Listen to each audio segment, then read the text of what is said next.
Alors, Max, vous me parliez de cette scission ou de ces divergences, de cette fracture au sein de l'administration en ce moment, concernant sa stratégie vis-à-vis de l'Iran. Manifestement, les États-Unis n'ont pas frappé l'Iran depuis 3 jours. Et il y a des camps différents au sein de l'administration sur la manière d'aborder la situation. Pouvez-vous nous en dire un peu plus?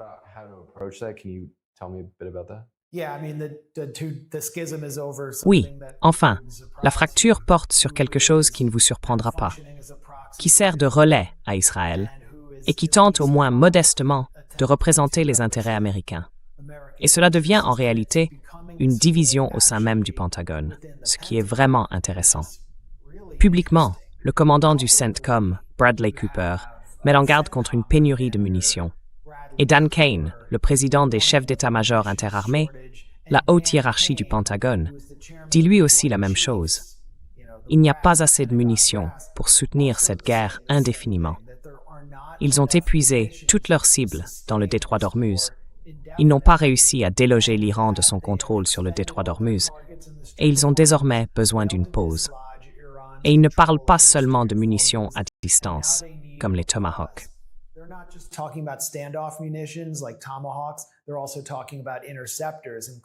Ils parlent aussi d'intercepteurs et affirment que, vous savez, les alliés régionaux et les moyens américains dans la région pourraient être menacés, tout comme Israël, s'ils escaladent contre l'Iran et font ce que Trump avait proposé. Et Rubio aussi. En gros, un pont, une usine pétrolière pour chaque navire que l'Iran frappe. Ils ne peuvent tout simplement pas le faire. Mais voici ce qui est intéressant. Ben Shapiro, qui est l'un des plus grands instruments sionistes dans les médias et dont tout le Daily Wire est essentiellement soutenu artificiellement par des relais israéliens, appelle à l'escalade avec Mark Levin, qui est encore plus proche de Trump, le bonimenteur de Fox News. Il déclare que les États-Unis doivent intensifier les choses, voire larguer une arme nucléaire sur l'Iran. Selon eux, voilà ce qu'il faut faire au nom de l'America First. Détruire totalement l'Iran, sans reconnaître qu'ils n'en sont pas capables.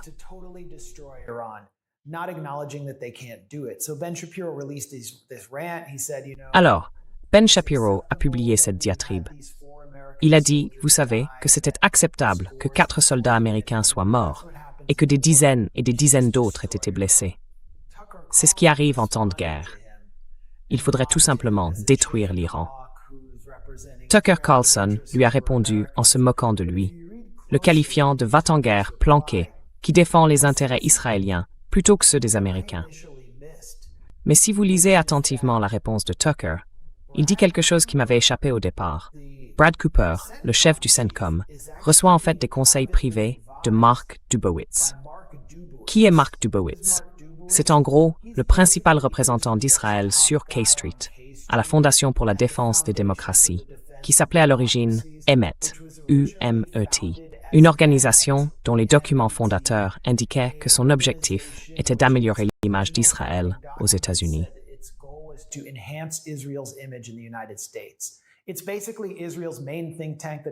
C'est en gros le principal groupe de réflexion d'Israël, celui qui a conçu tous les aspects de cette guerre. Et selon Tucker, le chef du CENTCOM est conseillé par ce grand lobbyiste pro-israélien pour intensifier l'escalade contre l'Iran. Je suis d'ailleurs revenu vers Tucker et je lui ai demandé « Comment est-ce que vous savez ça ?» Il m'a dit qu'il avait une source haut placée au sein de l'administration. En fait, ça se tient. En février 2023, avant que Brad Cooper ne devienne chef du CENTCOM, alors qu'il était dans la marine, il a été reçu par la Fondation pour la défense des démocraties. Son prédécesseur au CENTCOM à l'époque, Michael Kurilla, était connu comme le général préféré d'Israël. Et depuis son départ, il a continué à promouvoir Israël. Quand il était en poste, il a fait tout ce qu'Israël voulait et s'est rendu constamment en Israël. Israël et la FDD ont donc, avec d'autres groupes de réflexion sionistes comme la JINSA, l'habitude de cultiver des figures militaires de tout premier plan.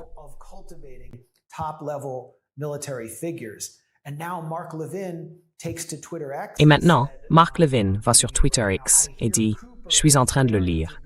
J'entends dire que Cooper est impatient d'y aller, mais pas Kane. » Donc il y a peut-être là une véritable fracture. pas seulement au sein de l'administration, mais aussi au sein du Pentagone. Pourquoi Dan Kane ne veut-il pas y aller? Eh bien, ça se comprend. Avant le début de l'opération Führer-Epstein, le 28 février, il faisait déjà fuiter au Washington Post et au New York Times qu'il n'y aurait pas assez de munitions. D'accord, revenons sur ce point. À ce moment-là, les États-Unis disposaient, dans tout leur arsenal, de 3 000 à 4 000 missiles Tomahawk.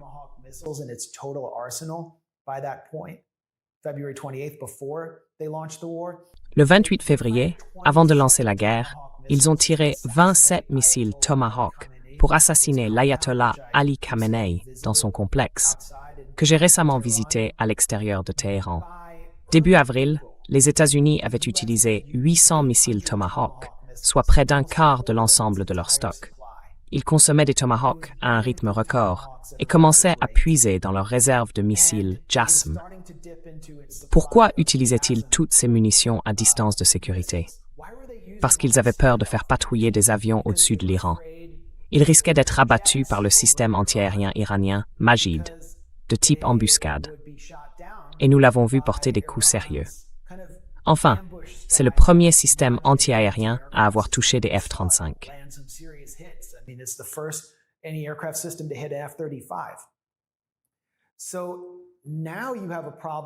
Vous avez donc maintenant un problème.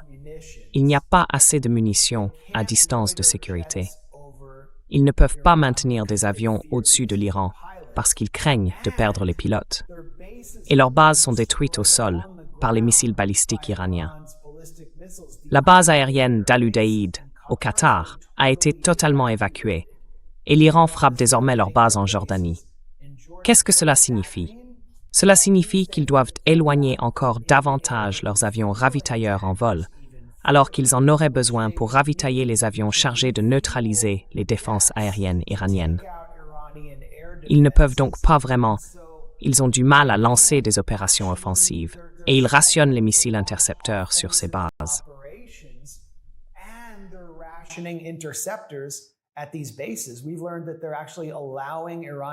Nous avons appris qu'ils laissent en réalité passer des missiles balistiques iraniens.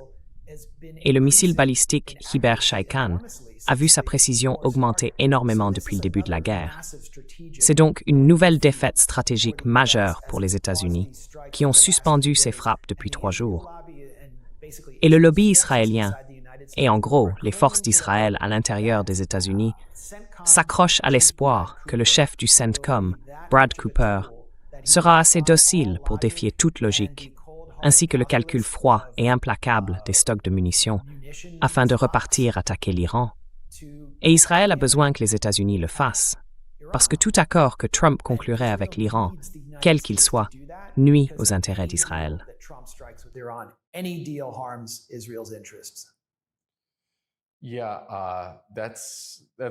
Oui, c'est vraiment remarquable. Et comme vous le dites, ce n'est même pas que Dan Kane ou les gens qui s'opposent à une frappe ou qui appellent à la prudence sont idéologiquement opposés à une attaque contre l'Iran ou qu'ils sont pro-Iran ou quoi que ce soit de ce genre. Ils disent simplement, écoutez, nous n'avons même pas, enfin, ce n'est même pas dans le domaine du possible pour nous. Mais comme vous le dites, Israël et la FDD poussent les États-Unis à faire quelque chose qui stratégiquement défie toute logique au regard de l'intérêt propre des États-Unis.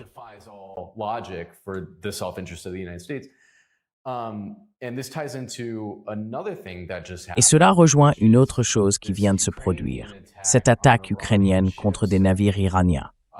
Enfin, de toute évidence, l'Ukraine est engagée dans un conflit qui a déjà fait 2 millions de morts. Et l'un des grands thèmes, c'était la pénurie de munitions et le manque d'armement de l'Ukraine. Elle essaie constamment d'obtenir davantage de fournitures et de fonds de l'Union européenne, des États-Unis. Mais maintenant, elle attaque l'Iran. Pourquoi cherche-t-elle à approfondir le conflit?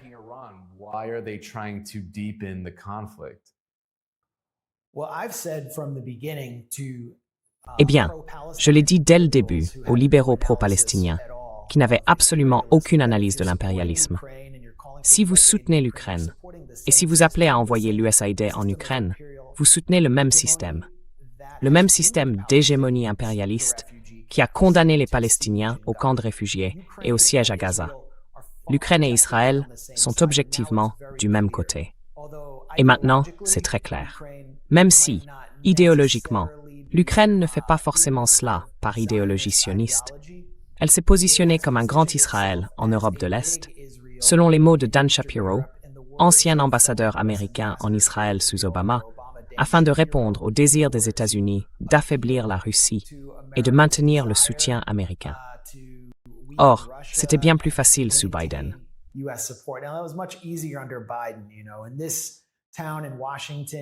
Dans cette ville de Washington, au plus fort de la guerre par procuration en Ukraine, il suffisait de sortir pour voir des drapeaux ukrainiens partout. Ils sont toujours là. Il y en a partout, dans ces quartiers libéraux où les gens travaillent pour l'administration fédérale. Trump arrive et promet de mettre fin à la guerre par procuration en 24 heures. Évidemment, il n'allait pas le faire.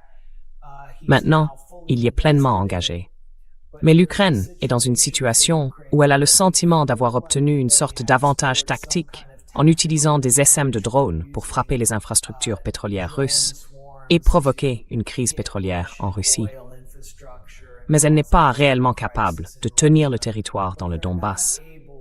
Et ses stocks d'intercepteurs diminuent. Pourquoi?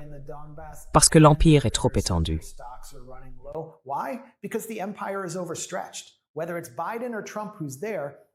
Que ce soit Biden ou Trump qui soit au pouvoir, des batteries patriotes sont redéployées d'Ukraine vers Israël, avec des systèmes antimissiles, THAAD, ainsi que toutes sortes de munitions que les États-Unis ne peuvent plus fournir à l'Ukraine.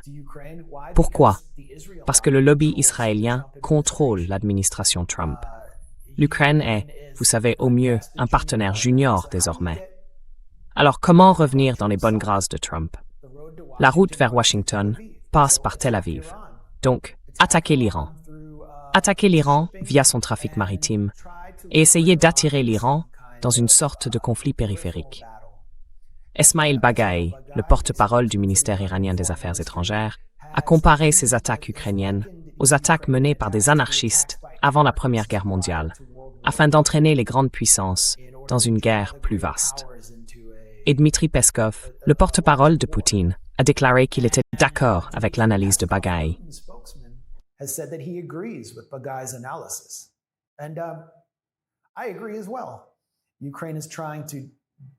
Je suis d'accord aussi. L'Ukraine essaie de montrer à Trump qu'elle est en fait du côté sioniste, afin de garantir qu'elle puisse conserver suffisamment de munitions pour pouvoir repousser cette offensive russe qui gagne du terrain. Et je veux dire, ils ne sont pas capables d'intercepter ces attaques de missiles russes sur Kiev pour la même raison. C'est aussi pour cela que l'Ukraine a invité Laura Loomer, cette raciste, fascisante, maniaque et bigote MAGA, dont on dit qu'elle est proche de Trump, qui a voyagé à bord d'Air Force One, qui, jusqu'à il y a environ 2 semaines, m'attaquait, probablement au nom de ses clients israéliens, en réclamant mon arrestation, et qui appelait l'armée américaine à massacrer des millions de musulmans assistant aux funérailles à Téhéran de l'ayatollah Ali Khamenei.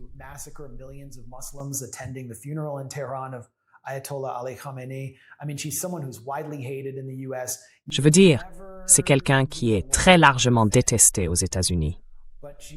Vous ne rencontreriez jamais un fan de Laura Loomer. Mais elle est censée être proche de Trump et elle représente évidemment les intérêts israéliens. C'est pour ça qu'ils l'ont invitée. Et selon l'ancien député ukrainien de l'opposition, Anatoly Shary, elle aurait été payée jusqu'à 2 millions de dollars. Elle a reconnu qu'elle avait des donateurs qui l'avaient amenée là-bas. Donc, l'Ukraine élargit la guerre, menace de déclencher une 3e guerre mondiale afin de conserver une certaine loyauté de Trump. Et elle le fait en participant à ce qui est, de fait, une guerre menée pour Israël contre l'Iran.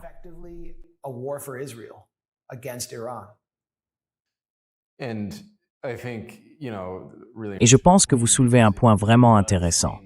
On a vraiment l'impression que cette tentative du complexe militaro-industriel bipartisan vise à réunir une coalition de gens qui soutiennent l'Ukraine, mais n'aimaient peut-être pas ce que faisait Israël, et de gens qui soutiennent Israël, mais étaient peut-être critiques envers Zelensky et l'Ukraine.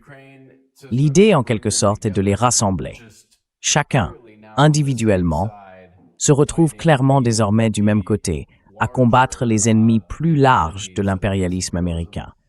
Et ça réunit vraiment ce même. Vous savez, selon lequel l'activiste Ukraine-Palestine a en quelque sorte été réduit au silence à ce stade. On voit observer très souvent Sunni dans les emojis déjà. Non, non. Il y a 2 ans, j'avais un voisin qui avait le drapeau Ukraine-Palestine. Je voulais frapper à sa porte, mais je n'ai jamais pris le temps de le faire.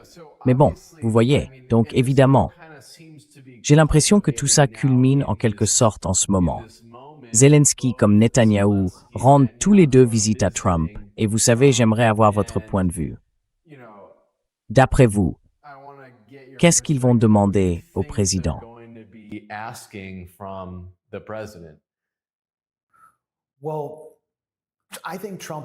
Eh bien, je pense que Trump veut parvenir à une sorte d'accord.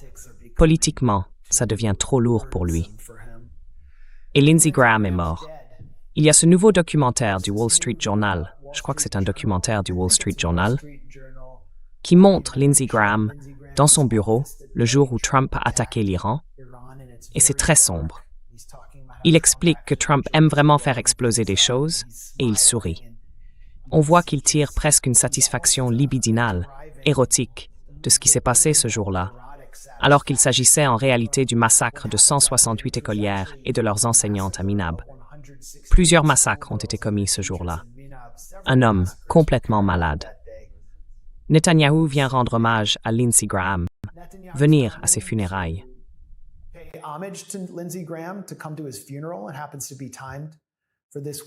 Cela tombe justement cette semaine. Lindsey Graham était quelqu'un qui agissait comme un agent étranger non rémunéré d'Israël.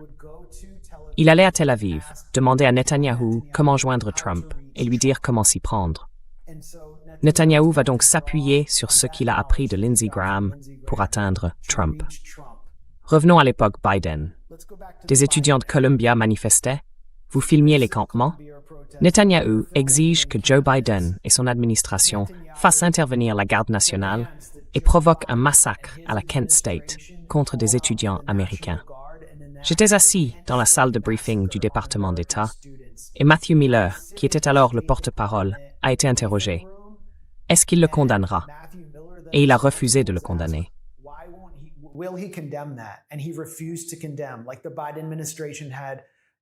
Comme si l'administration Biden avait reçu l'ordre de ne pas condamner Netanyahou pour avoir appelé les forces fédérales américaines à massacrer des étudiants américains qui protestaient contre un génocide prétendument commis par une armée étrangère.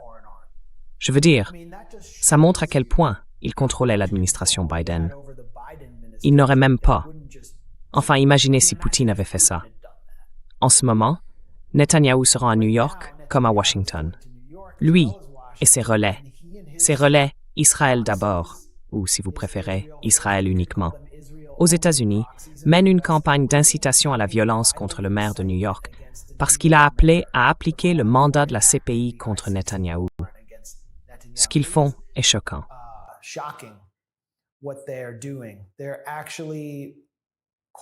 Ils appellent carrément, de bien des façons, à ce que quelqu'un élimine Mamdani. Sid Rosenberg, ce provocateur de radio accro à la drogue, qui ressemble à un hot dog resté trop longtemps sur le grill d'une station-service, était sur Fox News. Il a traité Mamdani de terroriste et de djihadiste, et il a dit « Il faut trouver un moyen de se débarrasser de ce type, d'une manière ou d'une autre. » Ça a choqué jusqu'au présentateur de Fox News. Et on voit des responsables de l'administration, comme la numéro 3 du ministère de la Justice, Harmeet Dillon, qui est censé diriger leur division des droits civiques, approuver ce qu'il a dit. Par l'intermédiaire de son cabinet d'avocats, elle représente un agent étranger israélien connu sous le nom de Show Faith by Works, qui cible actuellement des églises par géorepérage pour le compte d'Israël.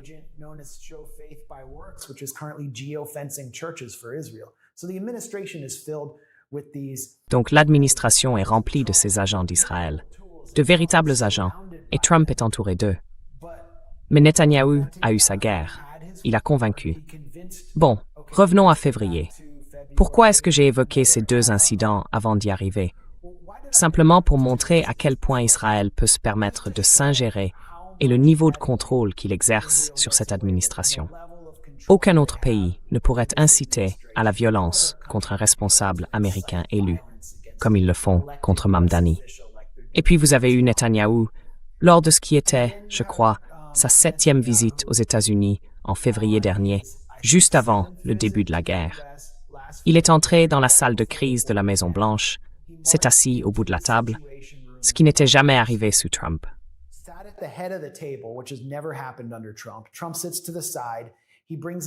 Trump est assis sur le côté. Il fait venir David Barnea, alors directeur du Mossad, sur un écran derrière lui. Et ils disent à Trump, « Voilà ce qu'on va faire. On va assassiner Ali Khamenei. » Il tient cette réunion avec son équipe le 28 février. Ensuite, le peuple iranien se soulèvera, les Kurdes entreront en jeu et nous renverserons la République islamique. Puis, une Delcy Rodriguez iranienne arrivera au pouvoir. Et Trump a dit, « D'accord, je vais essayer. » Il a essayé. Ça a totalement échoué. Le pétrole dépasse maintenant les $100 le baril, comme nous l'avons dit au début. La campagne dans le détroit d'Ormuz a échoué. Qu'est-ce que Netanyahou a à offrir à Trump? Pas grand-chose. Et Donald Trump ne semble pas vouloir mener une campagne conjointe avec Israël, même si Israël pourrait, d'une manière ou d'une autre, se retrouver impliqué.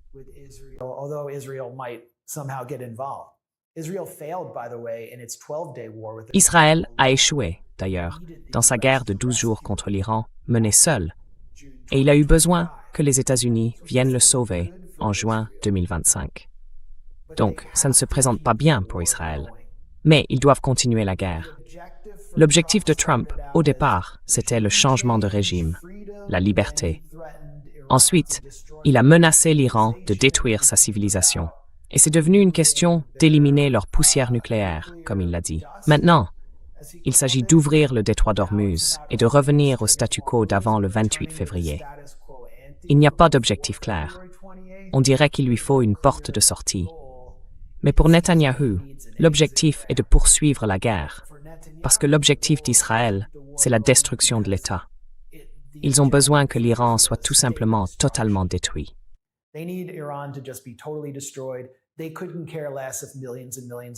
Ils se moquent complètement de voir des millions et des millions de réfugiés fuir l'Iran. Ils iront en Europe. Ils n'iront pas en Israël. Ils iront aux États-Unis et au Canada. Ils se moquent complètement des dégâts causés à l'économie mondiale. Ce sont les plus grandes reines de l'assistanat au monde. Les États-Unis doivent encore évaluer certains de ces effets négatifs en cascade de la guerre. Donc Netanyahou est là pour une seule et unique raison: maintenir la guerre d'une manière ou d'une autre. Et il va essayer de duper Trump pour relancer la guerre. Il va s'appuyer sur des personnalités comme Mark Dubowitz, qui conseille Bradley Cooper, pour tenter de relancer la guerre sans disposer de stocks suffisants d'intercepteurs.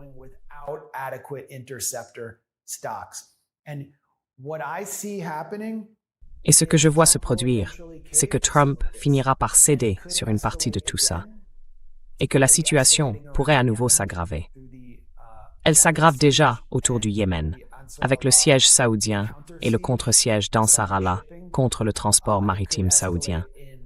Cela pourrait s'aggraver en Irak, où le nouveau Premier ministre tente de désarmer la résistance d'ici septembre. Mais au bout du compte, cela va se terminer par une bataille autour d'Israël, parce que les États-Unis vont devoir repositionner toutes leurs forces en Israël, tandis que la campagne iranienne de débâazification se poursuit à un rythme soutenu et avec beaucoup de succès. Et donc, le combat final se déroulera finalement autour de la colonie d'apartheid d'Israël.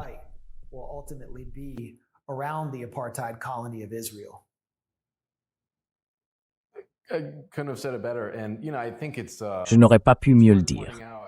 Et vous savez, je pense qu'il vaut la peine de le souligner. Beaucoup de gens ne comprennent pas comment Israël peut exercer une telle influence. Comment un pays aussi petit peut-il exercer une telle influence sur un pays beaucoup plus grand? Mais c'est exactement comme vous l'avez dit. Des sommes d'argent concentrées, déployées stratégiquement auprès de certaines personnes clés et de certaines institutions, ça va très loin. Et je veux dire, Je ne savais pas ça, cette idée du général préféré d'Israël, cet ancien général du CENTCOM. Je veux dire, le simple fait que cela existe aux États-Unis, on pourrait penser que ce serait un scandale, que ce serait un titre à la une de tous les journaux. Mais personne n'en parle vraiment.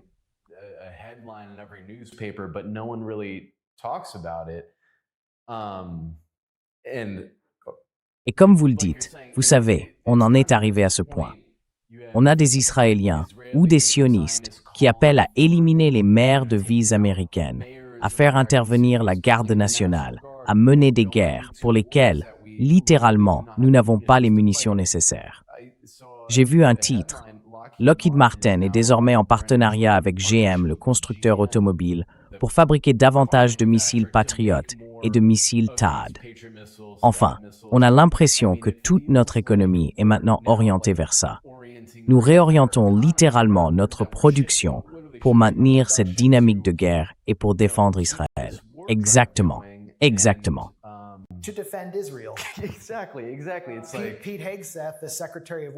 C'est comme Pete Hegseth, le secrétaire à la guerre, qui a carrément dû supprimer ou licencier l'équipe d'inspection des armes du Pentagone. C'est elle qui est chargée de vérifier que les armes sont de bonne qualité et qu'elles atteindront réellement leur cible. Parce que selon lui, il ralentissait les cadences de production. Or, il faut les envoyer en urgence à Israël, parce que les États-Unis, encore une fois, n'ont plus de munitions à distance de sécurité.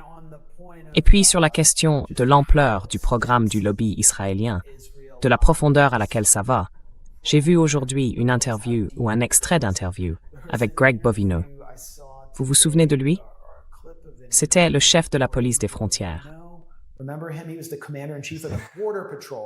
Qui portait ce long manteau, genre manteau SS? Oui, vous voyez. Oui. Et puis, enfin, il a essayé de le lancer, mais en fait, il l'a lancé un peu comme une fille. Oui, on lui a demandé si c'était vrai que Israël avait formé la patrouille frontalière. Et il a répondu. En fait, en 2001, on nous a emmenés à une session de formation. Et il n'y avait que des formateurs israéliens. Ils étaient vraiment très bons. Et ils nous ont donné la meilleure formation qu'on ait jamais reçue. J'étais agent au Bortak, l'unité tactique de la patrouille frontalière. Nosari est d'une école de sécurité pour VIPE, dire stade des Israéliens. Et je peux vous dire que l'IDF travaille effectivement avec la police des frontières et l'ICE, parce que je l'ai toujours entendu dire.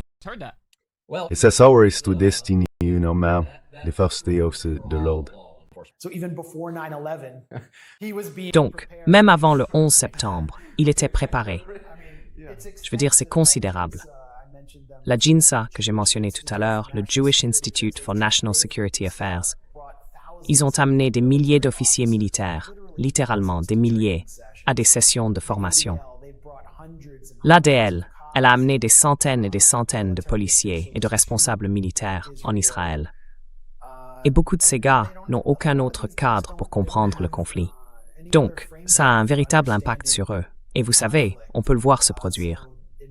Mais maintenant, c'est aussi carrément de l'incitation à travers l'administration la plus corrompue de l'histoire, Pam Bondi.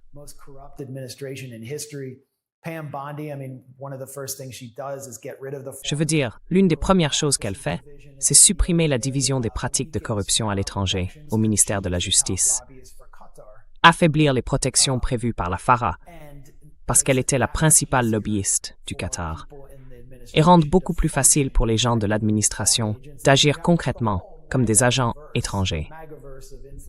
Et puis, il y a tout le mégaverse des influenceurs. Je veux dire, qui les paye? C'est la campagne d'ingérence étrangère la plus agressive et la plus vaste de l'histoire, menée par l'ancien chef de cabinet de Trump, Brad Parscale. Donc, tout arrive à son point culminant maintenant.